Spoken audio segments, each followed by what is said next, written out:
Listen up, partners. This is Good, Bad, Ugly on World Improv Network.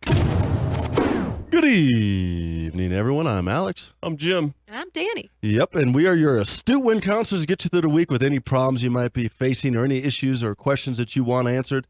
So let's get to our first winner. Our first winner is Anonymous. We got an anonymous one again, Jim.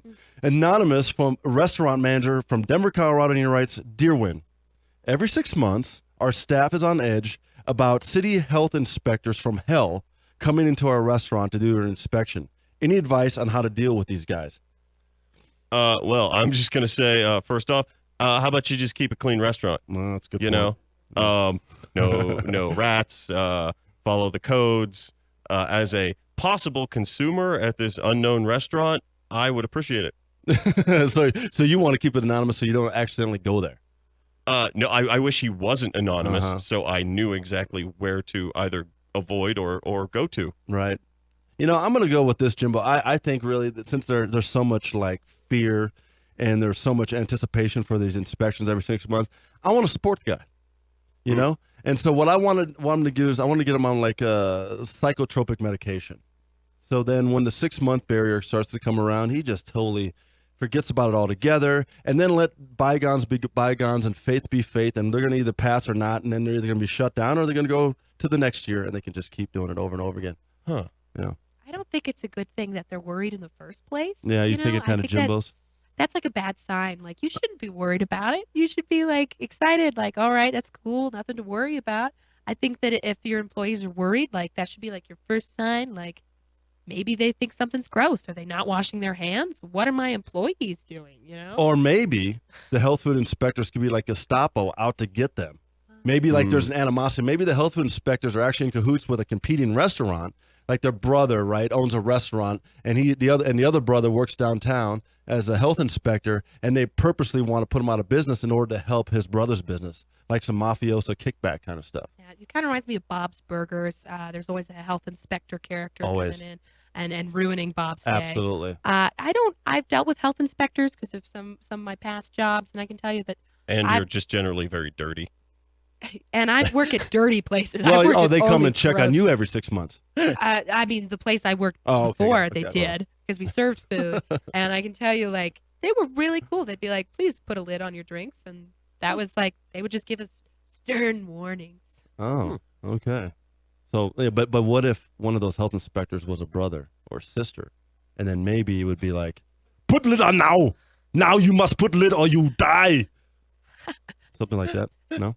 Well, you know, I mean, the health inspector I dealt with was a really polite American white guy. Why has he got to be white? Why is it, I just got to point out. Oh, Getting facts. Well, there you go. That's it. Clearly, there's your answer right there, Anonymous. And we'll move on to our next winner, and that's Tony from Newport Beach, California. And he writes, Dear Win, I have an old college buddy who is obsessive about picking and scratching his private parts.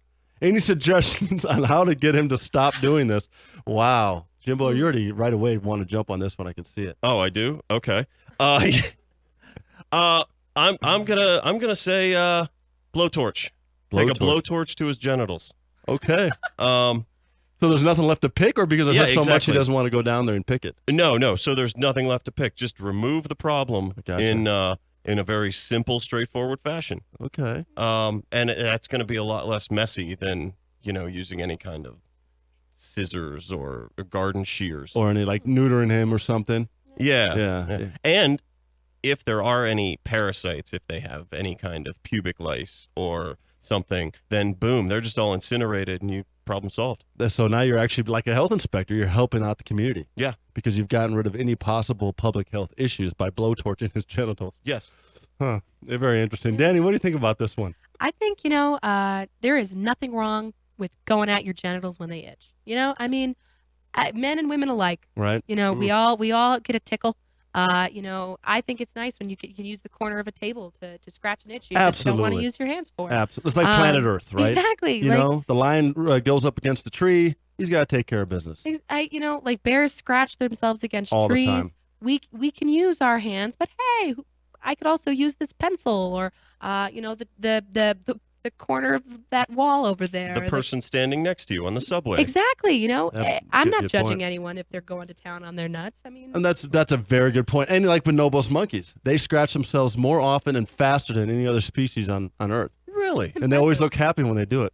Huh? this is kind of unrelated, but I recently saw a monkey penis Yeah. on it was a viral video, and he was actually raping a turtle. What? Oh, Yeah. that Wow. poor turtle. And you know what? I He don't think it was doing whatever he wanted know with what? his genitals. Danny might not have been rape. He might have just been scratching himself because turtle Exactly. shells are hard. It's a Yeah. good surface to try to relieve some itchiness. It was an itch. No different than an elephant seal on top of a penguin. Nothing It's wrong with just that. trying to take care of some itching. In light of all this new information, I maintain that we should still just blowtorch people's genitals. Well, that might be. I mean, since Danny and I got off on the tangent and try to go primal here, that might be really the way to go. I mean, let's use our primitive brain or our mammalian brain to do something very thought out, and that is using modern technology to blowtorch the problem. Mm-hmm. Well, there you go, Tony. Blowtorch the problem. Tell your college buddy that's what you got to do.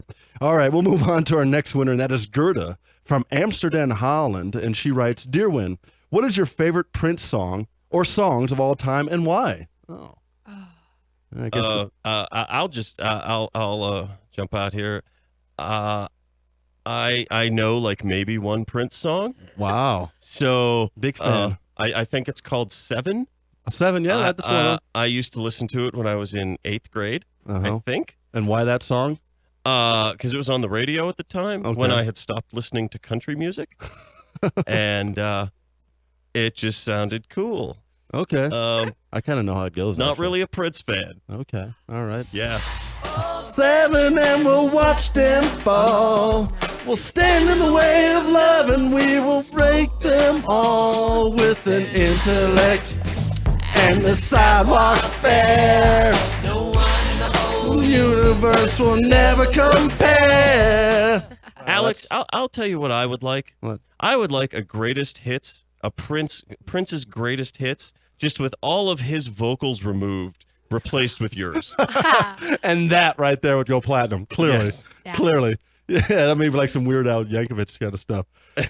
My favorite song, what I don't know if it has anything. Exactly. Yeah, Lamekins. I don't know if he did. I don't know actually if he released that, but Miss Looney Tunes would know because she went and saw the vault. I was watching the Windward local news, and then she actually got to go to Fort Knox and go to the secret vault where all his unpublished music is.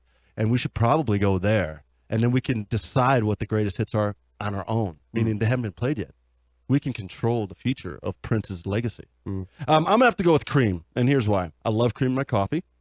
I love whipped cream on my banana cream pie. In all honesty, and I really don't care that much, or it doesn't bother me if cream gets shot all over my face or even into my eye.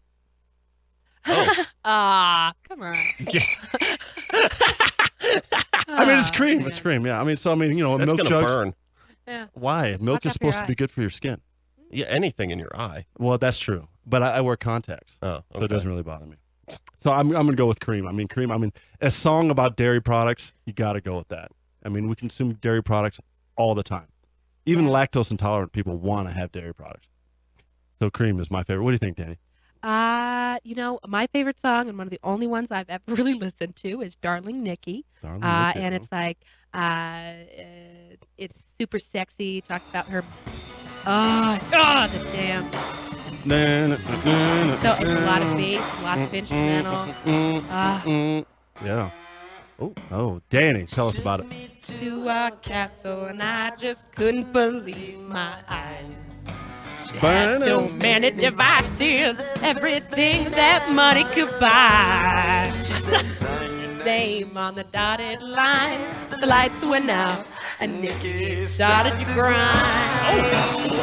Oh yeah. Oh my goodness. I just think that's a sexy song. Kyle, there's some primal animal behavior of scratching on the corner of that desk right now.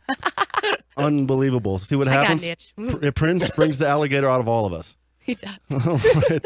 Well, let's move on to our next winner, and that's Suzanne from Camden, England. And she writes, "Dear Win, it has been the belief of many people for many years that England is the U.S.'s best ally. What do you guys think?" That's a very deep question right here, Jimbo. I don't agree. I mean, England, we got off on the wrong foot Yeah. originally, Right. but we've come around. Right. But I think our best ally always has and always will be Canada. Canada. Our neighbors to the north. Will it be? They're so nice. They're never going to say no to us. True. Whatever we want. We're the big brother that can bully them. Mm-hmm. Yeah. Should we ever want their land, I think we could take it relatively easily. Right. We could, yeah. They would just probably volunteer. We could just annex it, and they would be like, "Oh, sorry, Yeah. it's yours now." That's a very good point, Jimbo. I don't know if that constitutes an ally as more of, someone that's, a friend out of fear. I'm going to say our best ally clearly is Albania. And the reason why, it started after World War I. The Albanians, Woodrow Wilson was very kind to them when the whole eastern part of Europe was starting to get disseminated and broken up. The Italians and the Greeks and the Serbians wanted to annex it, and he said no. In 87, Reagan talked about tear down this wall with Gorbachev and all that stuff. Yeah, that was very well received by the Albanians. In the 90s, Bush was loved by the Albanians, and even Clinton. And then, of course, when Clinton came in and helped remove Slobodan Milosevic, the Serbian dictator who was, slaughtering the ethnic Albanians, I think that cemented their friendship in America. Albania. That's my answer, Susan. Sorry, it's not England, and it's not Canada. It's Albania. What do you think, Danny? I know that you're a history buff. Yeah. I just love it. I can't get enough of it. Sand Creek Massacre is one I'm a big fan of historically. I don't really think America has a lot of strong allies right now. That's it. Yeah, I don't. I think Britain's great. England's. I think it's a good ally no matter what. But I'm sure they're not big fans of us at this point in our decision making. That sounds like Tory talk to me. That's right. All right, we got really, really, really quick. One more piece of inspiration. Get to the rest of the week. Horoscope Corner. Love, fortune, status. Let us do your astrological chart. Horoscope Corner on World Improv Network. Oh, hey there, Virgos. You're going to go the way of the you-go unless you go to the World Improv Network YouTube page. Like us, subscribe. Check us out on Twitter at World Improv Net. You can send us suggestions. We'll use them on the show. Check out our Facebook group, the World Improv Network. Like us. You can also find us on iTunes. We have a podcast. Leave a review. Give us some stars. Leave a rating. And you can always check us out right here every Sunday, 8 p.m. on AM 1340 Mile High Sports Radio.